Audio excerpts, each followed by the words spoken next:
ოკუპირებული ტერიტორიების მიმდებარე სოფლებში ინფრასტრუქტურულ პროექტებზე 5 მილიონი დოლარი დაიხარჯება. ეს თანხა საქართველოს ამერიკის შეერთებული შტატების მთავრობამ გამოუყო. ჩვენი მით დავინტერესდით კონკრეტულად რაში დაიხარჯება ეს 5 მილიონი და რა სარგებელს მიიღებენ სოფლები. სასმელი წყლის სისტემის, სარწყავი არხებისა და გზების რეაბილიტაცია, აგრეთვე საზოგადოებრივი ცნობიერების ამაღლება, განათლება, ტოლერანტობა და მოსახლეობისთვის ობიექტური ინფორმაციის წვდომა. ეს ის მიმართულებებია, რაშიც ამერიკის შეერთებული შტატების მიერ საქართველოსთვის ბორდერიზაციით დაზარალებულთა დასახმარებლად გამოყოფილი 5 მილიონი დოლარი დაიხარჯება.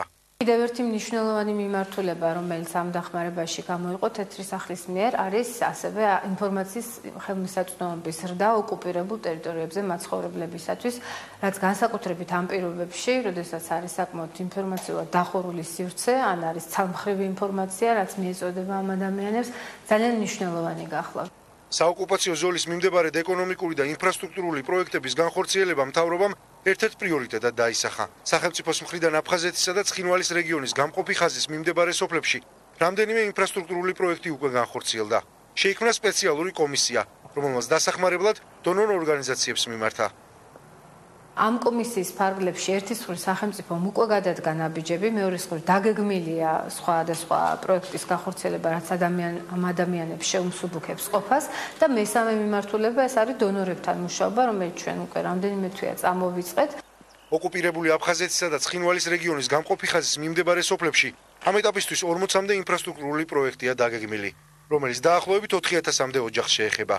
მათ შორის ერთ-ერთი მნიშვნელოვანი მოსახლეობის სრული გაზიფიკაცია და სოფლის მეურნეობის განვითარების ხელშეწყობაა.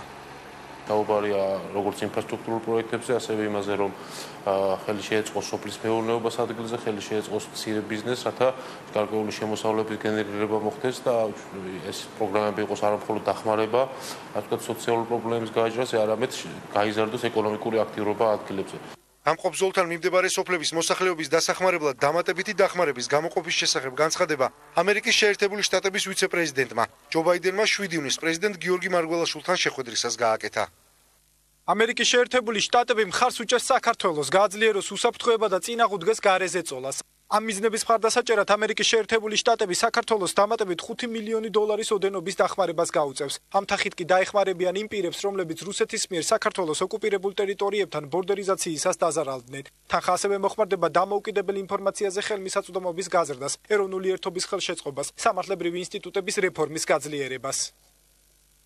ამ დახმარების პარალელურად შერიგებისა და სამოქალაქო თანასწორობის საკითხებში სახელმწიფო მინისტრის აპარატი სხვადასხვა დონორ ორგანიზაციებთან მართავს შეხვედრებს. ხოლო ერთი ასეთი შეხვედრა USAID-ის წარმომადგენლობასთან გაიმართება.